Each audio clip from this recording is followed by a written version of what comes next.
আগুনে পুড়ে মারা গেলে শাহাদাতের মর্যাদা লাভ করবেন।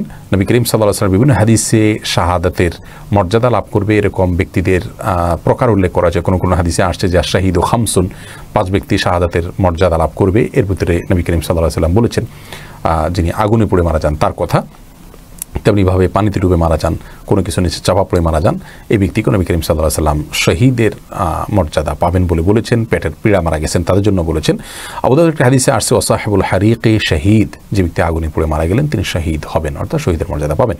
তবে এই শহীদ আল্লাহর রাস্তায় নিজের জীবন বিলিয়ে যিনি শহীদ হয়েছেন আল্লাহর দ্বীনকে বুলন্দ করবার জন্য, তার সমপর্যায়ের শহীদ হবেন না। তিনি হবেন শহীদে হাকিকি বা প্রকৃত অর্থে এবং সার্বিক বিচারে শহীদ। আর এভাবে যারা মৃত্যুবরণ করেন তারা হলেন হুকমান শহীদ, অর্থাৎ বিধানগতভাবে তাদেরকে শহীদ বলা হবে।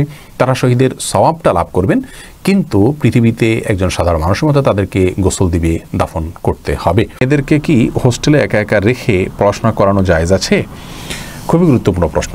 এই প্রশ্নের উত্তরে আমরা বলতে চাই যে যদি হোস্টেলের অবস্থানটা মেয়ের বাড়ি থেকে সফরের দূরত্ব হয়, অনেক দূরে হয়, ধরেন এক জেলা থেকে আরও অনেক দূরে বিভাগীয় জেলাতে, শহরে, তাহলে সেক্ষেত্রে বাবা বা কোনো অভিভাবক যদি মেয়েকে এনে হোস্টেলে রেখে যান, সেই হোস্টেলটা শুধু মেয়েদের হোস্টেল হয়, সেখানে কোনো ছেলে সন্তান না থাকে এবং সেখানে থেকে পড়াশোনা করতে তিনি পর্দা মেনটেন করতে কোনো অসুবিধা হয় না, পর্দা মেনটেন করে করতে পারেন, তাহলে সেক্ষেত্রে এটি জায়েজ আছে ইনশাআল্লাহ বিইذনিল্লাহ। কিন্তু ফিতনা সংকুল এই সময়ে পরিবার থেকে সম্পূর্ণ দূরে থেকে একটা মেয়ে কতটা সুপথে থাকতে পারবে, কতটা নিজেকে নিয়ন্ত্রণ করতে পারবে, কতটা সে নিজে নিরাপদে থাকতে পারবে, এ বিষয়টি একজন দায়িত্বশীল অভিভাবকের ভাবনার বিষয়। তার সন্তান সম্পর্কে তার ভালো ধারণা থাকার কথা।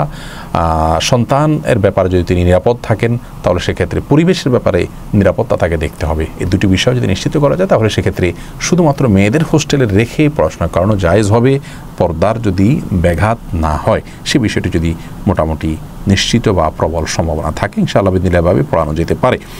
তবে সর্বাবস্থায় বাবা মা বা পরিবার কাছে রেখে সন্তানকে, মেয়ে সন্তানকে, কন্যা সন্তানকে, এমনকি ছেলে সন্তানকেও আজকাল পড়ানো উচিত।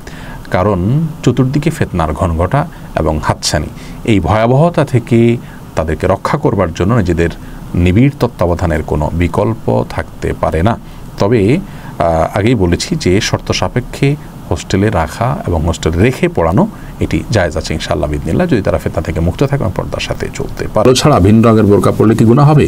না, গুনাহ হবে না।